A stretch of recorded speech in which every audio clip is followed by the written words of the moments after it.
Hey, good morning, Jacques. How are you? I'm doing outstanding. I'm talking to Garth Brooks. Entering his second year as the LSU head football coach. It was the only way I could get a foot in the door. Joined by the icon, Kim Mulkey. Hey, Coach, great to see you.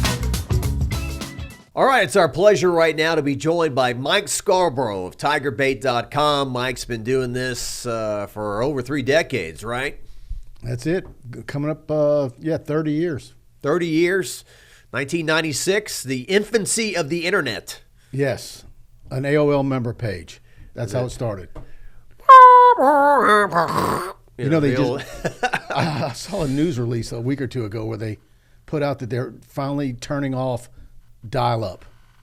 I had no idea that people could still dial up to America Online. Well, I think my dad's cell phone was giving him trouble the other day, so they got a landline back. I don't know how many people have those at this point. How many people have a landline, a phone that rings that's plugged into a wall?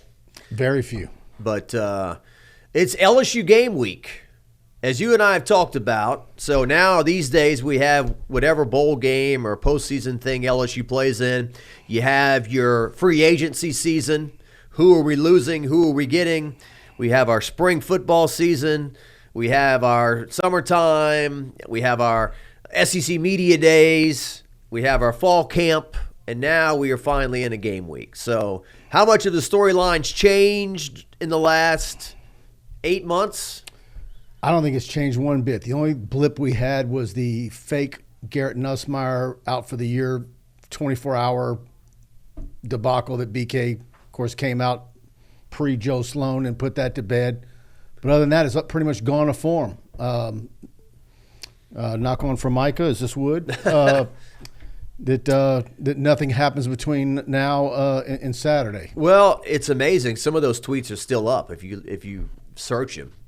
Garrett Nussmeier has a torn ACL. Of course, we were out there on your birthday. It was August 9th. I remember that because it was the same day as the Red Rock and Blue show, and we saw Nussmeier. And from what I could see that first day, he was running left and right. He was moving in the pocket. There was no sign of a limp. The only thing I saw that morning was he ran out of bounds and he did a little stutter, like a half juke. And when he did that little stutter on that, knee that was with that neoprene brace, he kind of gingerly walked back with a little bit of but that was it. And that's what those patellas do. If you put stress on them, like a stop, it can, but heck, he had it off the other night. He's not wearing it now. We'll see. Yeah. But he's fine. Yeah. In fact, I thought wearing the brace those first 2 or 3 days after that, I thought he never threw the ball better than those days. He looked great. Yeah. Well, he's the only one in his own brain and can feel pain, or if there's any pain management or whatever, I don't know, but it hasn't been a problem. It hasn't looked like a problem so far. And as we are going to talk about in our LSU pregame special, he's the most important piece of this team. He is the biggest key to LSU reaching a playoff, to them reaching an SEC championship game, to them achieving the things that they have not achieved yet under Brian Kelly. Obviously, they made it to the SEC championship in Brian Kelly's first year. The 2 years since then have been a little, I don't know if disappointing is the right word, but they haven't reached the goals of investing $10 million a year into a head coach. No, this is very important. And look, they're, depending on the line, it's moving a little bit. 3.5, is it 4? If Clemson wins a home game, which you would think, the odds are high for them, you don't have time to dwell and have a pity party. You're going to have Louisiana Tech, and then the next week you got Florida. The last thing you want is to turn a loss into a 1-2 start with the Gators in week 3. You need to come out of September with no more than one loss. Yeah. And if you're going to reach the playoffs, which it is playoff or bust, and he was trying to get pinned down yesterday. I forget, was it Wilson or Gilbo that asked about, was it $18 million, or what was the dollar amount? Yeah, right. Invested into the roster. Yeah, and it's probably a little bit more than that. But, the thing about it is, and we had Austin Thomas last week, and I ran into him in the hallway, and I'm like, I keep joking, saying that you had a Lexus December to remember with what you did in the portal, and you're going to need to have a bigger one this coming December. So if BK doesn't make the playoffs this year, Yeah. What is the likelihood of it next year with now a 9-game SEC schedule and you open up again with Clemson? Yeah, and you'll have a new quarterback. Yes. I know you felt pretty strongly that LSU's starting quarterback in 2026 is not on the roster right now, that they're going to have to go out and get a guy, free agency, so to speak, go find a veteran or something like that. But, back to this first game of the year, I can argue that outside of LSU beating Alabama in 2022 when LSU went for 2 and they got it and won that game, which got them to the SEC championship game,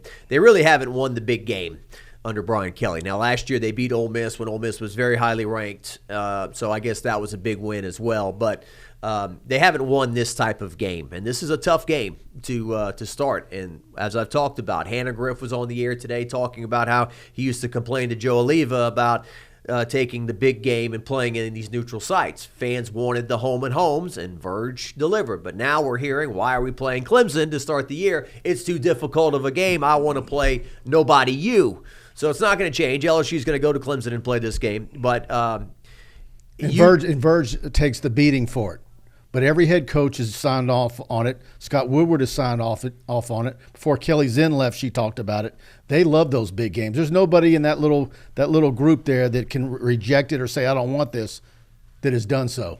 Right. But Verge takes the beating for it, if there's a loss. Well, they scheduled this game 8 years ago, I believe, is what is when they set it up. And so the game's at 6:30, so at 10:30, 11 o'clock at night, are we talking about LSU fought to the end and lose the game by a field goal or a touchdown, and dang it, we shouldn't have played this game because it's too hard? And I will say this, it is notable that a lot of the national talking heads are giving LSU credit for scheduling these games every year, even though there's been a losing streak. But they do give them credit. Now, when it gets towards the end of the year and you're having the debate whether a 3-loss team can get in, I wonder if they're going to remember that, if LSU falls into that category. Yeah. Well, the comparison I keep making is like a gymnast. Like, I'm doing a difficult routine. Score me accordingly. If I do something a little easier and I stick the landing, I deserve a higher score for trying something more difficult. And in this case, this is difficult. I mean, you're going into their stadium, the belly of the beast. They made the playoffs last year. They've got this guy back, Cade Klubnik, who I'm looking at as their starting quarterback, a guy who had 36 touchdowns through the air. He can run a little bit too. And I'm not trying to be negative and say they're going to lose the game. They could go in there and win. And if they do go in and win, then, as you told me walking in here, everything's on the table if they could start 1-0 finally. Absolutely. Look, this LSU football team, we beat the offensive line backwards and forwards to death all offseason. But across the board, I think LSU's roster is just as good as anybody in the country. From 1 through total number of scholarships, absolutely. Yeah. And by the way, that offensive line, those are all highly rated guys. For LSU. But can they do it? And they're deep. But can they do it? Yeah. Now, it gets you kind of nervous when Brian Kelly yesterday talks about how he's going to rotate 7 or 8 guys on the offensive line. It's like, that's not what you typically want for an offensive line. You want a group of guys that are your guys, and they can, be almost an every down guy unless someone has to come out for a play or two because a helmet came off. Well, my concern is communication. Right. If you're going with the same 5 guys, then maybe we can get into a little bit of a flow and a vibe on our communications and our hand signals when we can't hear anything. And then when we start bringing guys in and out who are fresh and are looking around, I don't know. Hopefully they all know what they're doing and it can be seamless. But that's the strength of Clemson, their defensive front. So they're going to hope to see if they can get it done with their front 4 and not have to bring anybody else. And so I think part of what LSU is going to do is there's going to be some delayed handoffs. There's going to be some screen games to try and slow down that pass rush and try and hit them deep, move Nussmeier around a little bit. But I think the bottom line is if LSU can get about average offensive line play, this team can meet all the expectations. I just believe that. And Blake Baker's defense is going to have to be a big part of it. Can they get LSU into the upper third of the SEC in takeaways? That'll be a big boon to LSU. They've got to keep LSU in some games if this offense is struggling, and hopefully they find a way to have a more than a semblance of a running game. That's the big. Well, LSU head coach Brian Kelly whether he's trying to maybe build up the confidence in the media, he believes it, a little bit of both. He comes out with a pretty bullish comment saying, I've been in coaching a long time. I know what first-rounders look like. We may not have a Will Campbell, but this is a good offensive line. They're going to get the job done. So I think he's right. Yeah. And you tell me. Yesterday, several media sitting around me were asking the question that they thought, did he seem like he was more confident yesterday than he has been in the Monday before the opener than previous years? I think he's always been confident, but several people thought that he had a little bit air of more confidence than he's ever had since he's been here. Yeah. Well, and some people say, well, should he say this or should he say that? Well, he's going to get criticized either way. He's over-promising. He's supposed to under-promise and over-deliver. But then it's going to be, well, he's not very excited. He sounds pretty negative. So, I mean, you can get criticized either way. I mean, he's got these press conferences he's got to knock out and make his way through. And, when they kick this game off, all these – I don't want to say they can be meaningless because people will circle back to sound bites, but we're all going to find out together what this team is in Clemson. Yeah, it's look, they've got their issues, and now that LSU's got all these wide receivers and Bauer Sharp to go at Trey Green and Chris Hilton, the deep threat, you can really attack them deep. If you can give Nussmeier that kind of time. Well, on one hand, okay, yes. Is it a tough challenge? Absolutely. On the other hand, are you going to play Alabama in the heyday of Saban? No. I mean, they lost 3 games last year to 3 SEC teams, if I'm not mistaken. They got beat by South Carolina at home, who LSU beat on the road, albeit Lenore Sellers went out of the game early, but they've got their warts for sure. They're not. I mean, they've got a lot coming back, and this is the ACC, which your average LSU fan will say the ACC ain't the SEC, but they've got 5 defensive players on the preseason all ACC team. T.J. Parker on the defensive line, Peter Woods on the defensive line, 2 more linebackers. That's what you're talking about. These guys are going to be coming after Nussmeier. Right. But that's also the ACC. They've got a new defensive coordinator in year 1. How simple is it? Are those defensive players operating like Blake Baker's guys in year 2? Is there some communication issues in game 1? Are guys overthinking their roles? I think that's one of the highlights of what we've seen from Blake Baker's defensive guys. They're all flying to the ball. They're having fun. Yeah. I think the defensive front under Kyle Williams, those guys are reacting positively to his coaching. So I think there's just a whole lot to be excited about. And even if you're like me and thinking 9-3, I can make a case for 11-1 at the same time. Defensively, since you brought it up, I think the biggest improvement, this is my hunch, will be at safety. A.J. Halsey and Tamarcus Cooley have played a lot of football. Coach Kelly made it a point on Monday to say, to quote the Toby Keith cover tune, a little less talk and a lot more action, not so much showboating and all that. And I think a lot of people like that soundbite. We're in a time now where people, on one hand, are so demanding of the head coach and winning, and then yet when he says something that's true, you're throwing the kid under the bus. When you're giving up a lot of points and yardage and you haven't been that great on defense, when you occasionally knock down a pass and you dance and draw a lot of attention to yourself, that's BS. And so I think I like him saying that about these two. They don't do that, apparently. Yeah. I think a lot of people, too, want to see some power football. They want to see your offensive and defensive lines be able to power and look like a team that's across the board stronger in the weight room. Well, if I had, be honest, if I had kind of one worry about this team or the running back room is thin. You don't have a whole lot. You got Caden Durham there. Right. And Caleb Jackson's been on the team a couple of years. Love Caleb. Sees me. Mr. Duce, how you doing? Yeah, Caleb, good to see you. He's supposed to be your thunder to the lightning of Durham. Yeah. And you're hoping this is the year it turns on for him. And then Harlem Berry is a freshman. He's got talent, but he's a freshman. And then JT Lindsey's in legal limbo as we're sitting here. With some good news possibly soon. Yeah. You're kind of hearing that, look, if he's guilty of anything, he just needs to maybe hang around some better guys. Right. But, that running back room, if Durham gets hurt, I'm not feeling great about that. That's why I thought in the spring they should have got another running back in the portal. But you couldn't have projected this stuff with Lindsey. But if you're going to get him back soon, that will help some things. But boy, that's why you've got Juwan Johnson, playing 3 different positions. Yeah. Well, how much are they going to use him in the red zone? That's what I'm interested in seeing about Juwan Johnson, because we saw in the spring game they put him when they were running some red zone, and we saw it in fall camp. Put him in the shotgun, let him decide. I mean, I don't think he's going to throw much, but let him. He's going to keep. Is he going to run? And then put him at running back too, because as you know, last year I think Coach Kelly got a little testy about a question about red zone offense on Monday, but. I mean, I remember the beginning of the Alabama game, right? Milroe scores, runs it right at the north end zone.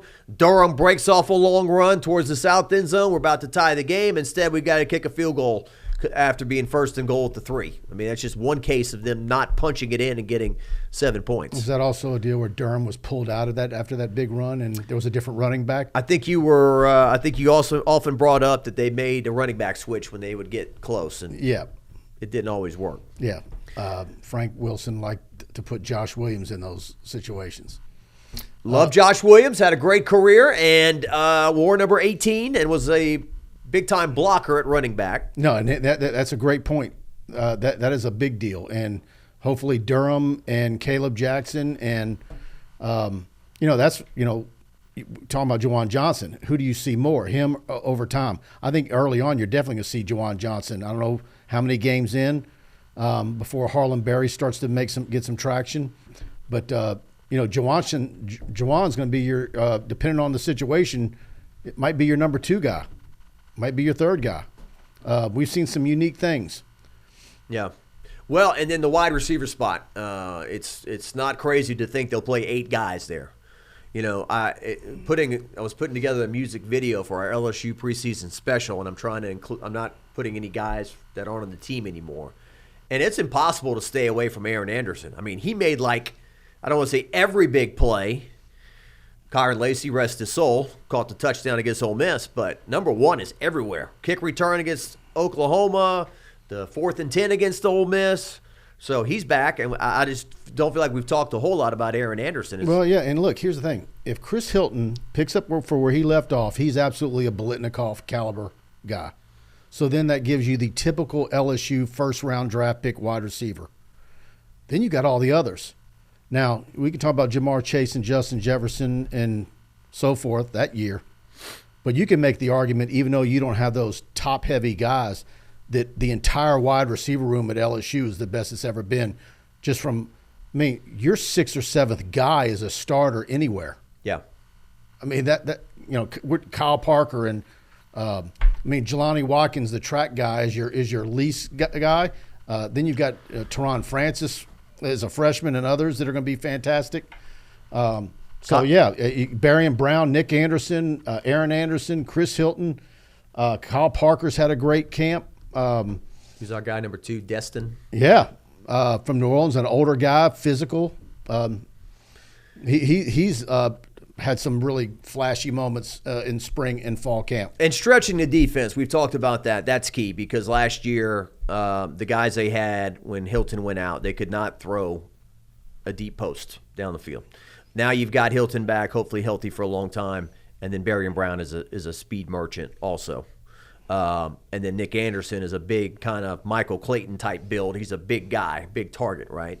And Kyle Parker, as you mentioned, caught the long touchdown against UCLA and then got hurt, so we didn't get. Well, for most of that season, and while Joe Sloan was getting pilloried on talk shows and YouTube podcasts, they're not going to say it out loud, but with Hilton out, you didn't have a deep threat. You didn't have that guy.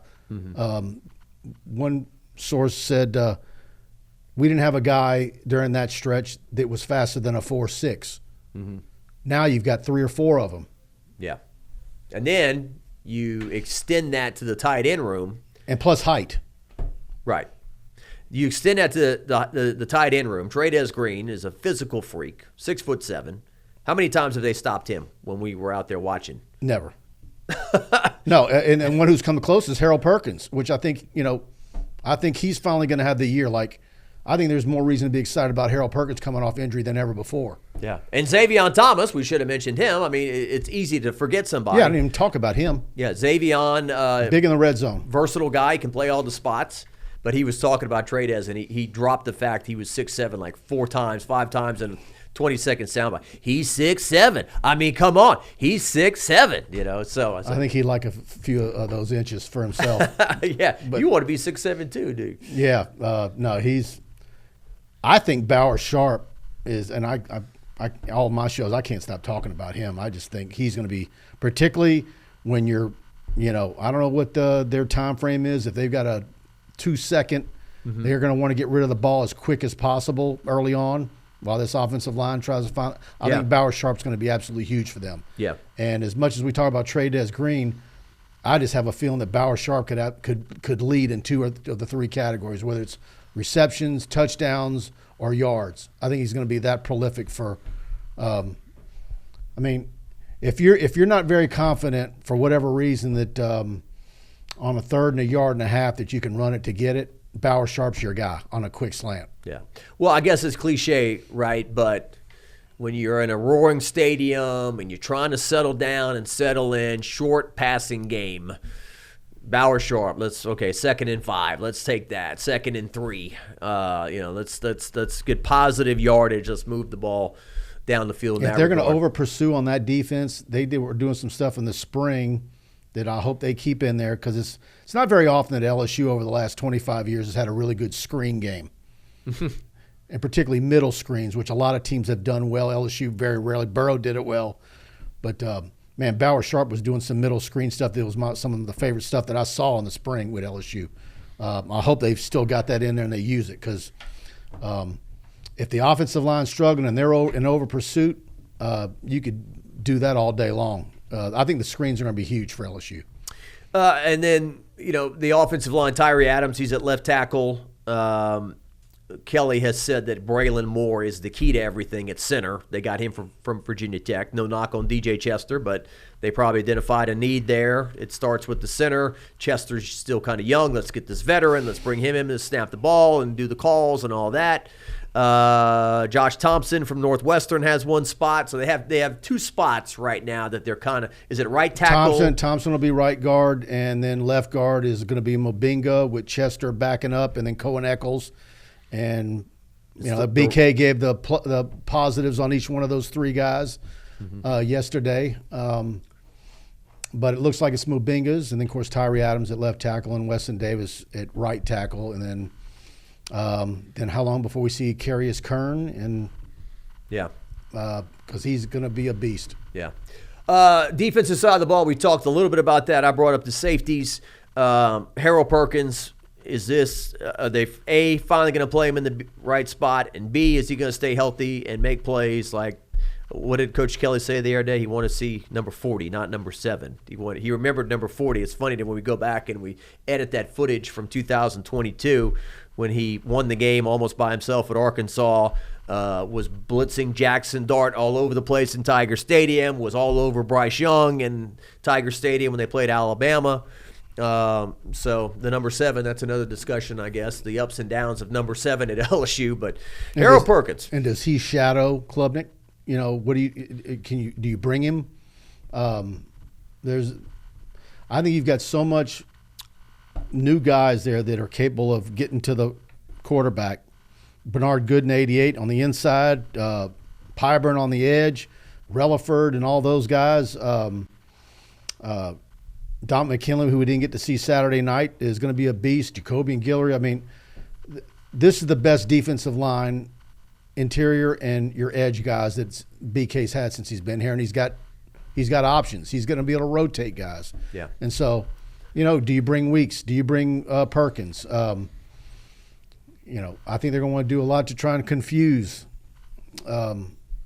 Well, when Brian Kelly says this is the best roster he's had at LSU, I immediately think about the defense, and we'll find out, but they don't appear to have the holes they've had in the past on the defensive side of the ball. And by the way, based on the personnel that Blake Baker was working with last year, front 7, back in, I think he got as much out of that personnel as he could last year, and look, they were greatly improved, even though it was not nearly good enough. And now they went out and spent all the money and got a bunch of key guys. That was just an unreal portal haul to make that team, that side of the ball, significantly better. And so, I don't know where they're going to end up ranked at the end of the year in total defense, but I imagine it's going to be pretty good. Ashton Stamp, suddenly he's a junior on one corner. He's gotten better as his career's gone on. You've got Mansour Delane, who's got a lot of experience from Virginia Tech. Halsey in the back end. Halsey in the back end with Coolidge, as we talked about. P.J. Woodland is out there a lot. And then D.J. Pickett, who I believe, you're the recruiting guy. He's the most highly rated guy in the freshman class, right? Yeah, but it's been kind of quiet in recent weeks. Let's see, where do we see him? When do we see him? Yeah. Is it quiet because they don't want people? Everyone knows who DJ Pickett is. So it's just been not been a whole lot of discussion. Yeah. So let's see where how soon do we see him? When do we see him? But yeah, P.J. Woodland, a little undersized guy, one of the fiercest guys out there as far as wanting to come up and make a hit and make a tackle and fearless. Yeah. You just wish he was a little bit bigger and heavier, and linebacker group is as good as can be. The Weeks brothers and Perkins and Keys has played very well, and now we're hearing about Tylen Singleton has had a good camp. Mm-hmm. So they've got a bunch of newcomers backing up those guys. That's a strong group. Yeah. I was thinking you would have to play a lot of guys in a game on August the 30th, thinking it was going to be hot and humid, but it looks like it's going to be perfect, 76 degrees at kickoff, 70 degrees by the end of the game, humidity low, no rain, so it feels it's going to be like an perfect October day over here. Perfect weather, and I think a lot of LSU fans at the last minute are deciding they want to go. And yeah, I went and pulled up StubHub to see what the going rates are for good tickets, and it's, as of yesterday, it looked to be about $650 to $750 for lower bowl. I wonder if they get closer to 1,000 in the next couple of days. Wow, they're going to be rivaling Paul McCartney tickets at the Smoothie King. Yeah, in October. I'd like to go to that, but don't want to pay $1,000 for a ticket to see old Paul. But and I think a lot of people too, they may just go to be in the town. Maybe they got a big screen TV in the parking lot. They tailgate. They don't go in the stadium. They just want to be part of the event. I think it's like, and some people are staying in Gainesville, Georgia, and then will drive an hour in. Yeah.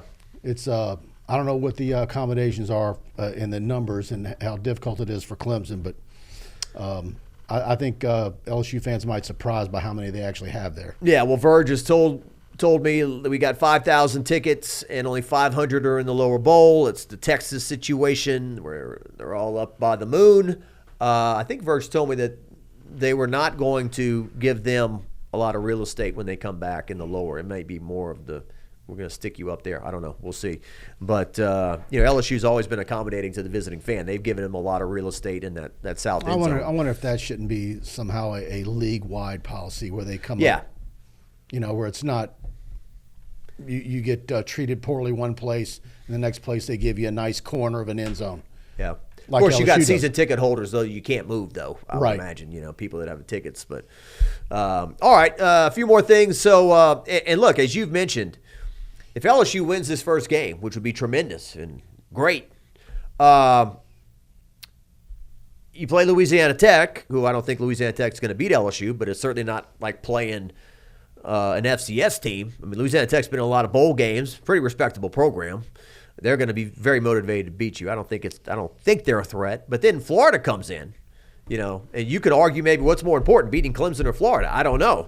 But Billy Napier has pulled himself back from the cliffs, got a very talented quarterback, and we all know that people are comparing Napier and Kelly. Yeah, well, look, it's like, okay, you lose to Clemson. Can you imagine? Everybody's talking nationally, like who has the most pressure? And a lot of people nationally think it's Brian Kelly. All right, well, if you lose to Clemson, of course, Tech, then that week of the Florida game, what's the pressure cooker on that one? Yeah. Well. And then you get past that one, you got to go to Ole Miss after what happened last year. Yeah. September is not easy. Well, I don't want to be a negative Nancy, but to me, this is kind of the problem with modern day football. It's so fanatical and insanity, all this money getting thrown at all this stuff. And then if they lose a couple of games, 3 games, then you worry about, are they committed to sticking around or not? The stuff we grew up on in the 80s and 90s, you can imagine. I'm not playing. But you can seriously say that this is the best team from top to bottom that Brian Kelly's had. Right. And they could still go 9-3. Josh Pates this morning said they were going 8-4. But a lot of people view them as a top 10 team. It's the schedule. The schedule just is not helpful at all. But boy, you go 8-4 again, and it's going to be it's going to be really tough. But a lot of fans would fire Brian Kelly, but LSU would not fire Brian Kelly. No. If they go 8-4. But here's the thing, I have a hard time seeing this team going 8-4. I think the ceiling is 11-1, and I think the floor is 9-3. If you can tell me right now, Garrett Nussmeier is going to stay healthy all season long. Right. So that's if that's the case. That's why this team should be a playoff team. That's why I'm never in the camp of all these people beating this drum, talking about Garrett Nussmeier needs to run a lot more. But seriously, I mean, he needs to tuck it every now and then to let if the he defense. Sees open field, he needs to go. Right, and slide. Yeah, and slide and get out of bounds. He's got wheels. Yeah. But his problem is when he's had that and he could get a first down, his decision to take off and go is a split second off. Tommy Hodson told me something very interesting sitting right there, and I'm not trying to put Tommy in a tough spot, but he's like, and Tommy said, I don't know, I haven't talked to Doug. Tommy and Doug Nussmeier were teammates with the Saints. Garrett's father, obviously, Doug Nussmeier, now the Saints offensive coordinator. He seems to think that Doug Nussmeier has coached Garrett, hey, if you want to make it to the league, you're not going to be able to run. You got to make your plays from the pocket. So he thinks that maybe Garrett is thinking, I need to make plays from the pocket, although he runs around. No, he needs to, but he's got to tuck and run. In college football, and when it's how often in college football, if you're being a quarterback somewhere for 3 years, all 3 years you're going to have a stout offensive line that doesn't have any issues or growing pains. And so how many times did Joe Burrow bail out an LSU drive because on 3rd and 9 he took off and ran? Well, I mean, if Jaden Daniels isn't on the 2023 LSU team, right, they could easily go 6-6, maybe 5-7. They went 9-3 in the regular season because how many times, like you said, everything's broken down. Oh, let me just run. And how many NFL general managers wanted a quarterback that's immobile or doesn't have good pocket awareness? That's an absolute weapon in college football for a quarterback to be able to. Well, somebody pointed out the other day, LSU wrapped up the 2019 Alabama game in Tuscaloosa because Joe Burrow ran towards the end. He tucked and. Oh yeah. There was the kind of the Heisman moment, right, when he got up and he did the first down, motion. I'm fairly certain that Nussmeier is actually faster than Joe Burrow, but Joe Burrow had that competitive nature where he was going to do whatever it took. He's going to take off and run. Well, he's made of iron. And his awareness of what's collapsing and behind him to step up and move left or right was just uncanny. Well, a couple of times he got hit, and I was worried if LSU season just went up in smoke. The Auburn hit, remember on the sideline when they just crushed him? I'm like, oh, no. How many years now? He got up, he just ran right back in the huddle. How many years are we going to go where we compare every LSU quarterback to that guy in 2019? Well, and totally unfair. And the team, you know. I'm not making fun of anybody, but I remember we were in Orlando before the 2023 season opener, and we were interviewing fans out there. And probably a guy had a few pops and was feeling pretty good. It's like, I'm getting 2019 vibes from this team. I really am. And then they lost 42-17 to Florida State. Your memory is better than mine, but can you recall what you thought about that 2019 this week? I thought that they had a good chance of winning every game. I did not think they were going to win at Alabama. And how would they? They got beat by Bama at home 29-0 in 2018 with the same personnel, right? Preseason ranked 6th. I thought 11 you play. I thought that was the ceiling. I thought 11-1 lose at Alabama and make a playoff. That's what I was kind of thinking. I can't remember what my prediction was, but no one foresaw that. And remember him at the Manning Passing Academy and the things that he said. Everybody was mocking him. Right, we could score 40, 50, 60 points a game, right? Yeah. Yeah, well, and then it all changed in Austin, Texas on the 3rd and 17. Years past, you hand it off to the fullback and punt, hang on for dear life, play defense.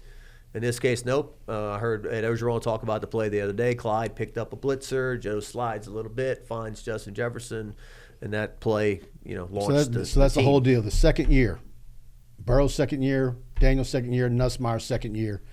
And, man, if he can cut those turnovers in half, don't press, don't try and make something happen, don't throw off your back foot crazy. Man, I'm watching some Cade Klubnik highlights this morning, and he's got a lot of times where his receivers bail him out. Mm-hmm. Like, he doesn't throw as pretty of a ball spiral in velocity that Garrett Nussmeier does.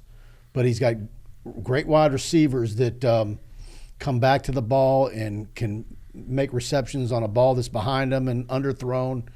And he had a lot of those. And, of course, you got to keep him in the pocket and don't let him take off and run.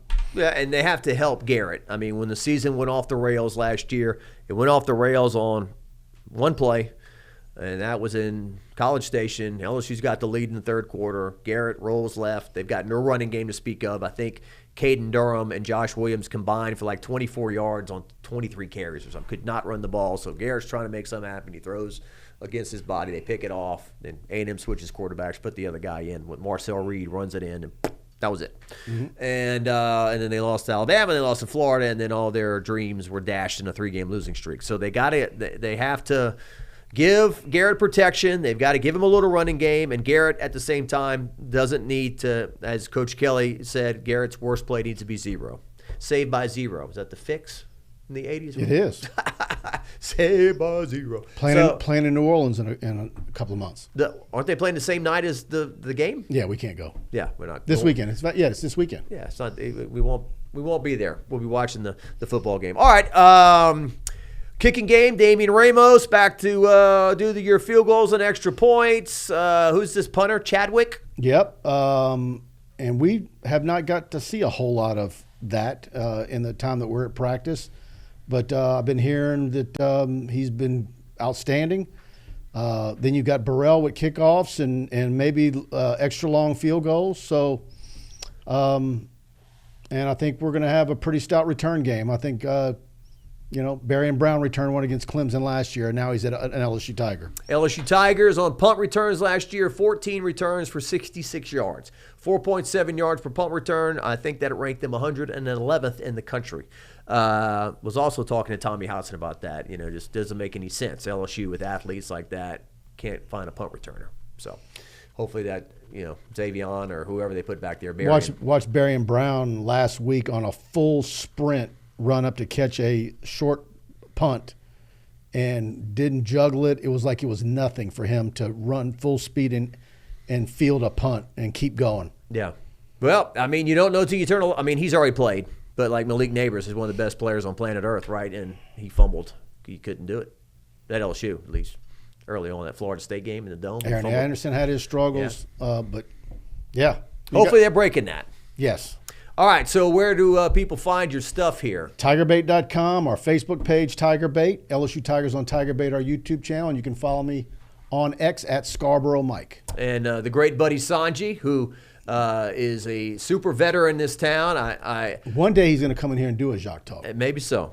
I admire Buddy because when he does those chats with you, like I watched one the other day, he spit out every single corner and every single, I think I'm pretty good at this His stuff. memory is insane. Yeah. For names and information and stuff like that. I don't have a teleprompter out there. He can tell you the down and distance of some game in 92. It's crazy. Well, all right, TigerBait.com, Mike Scarborough. Thanks so much, my friend. Good seeing you. And Tigers and Tigers in the other Death Valley this weekend. Hopefully, for once, LSU's got a 1-0 and not a 0-1. We'll see you later.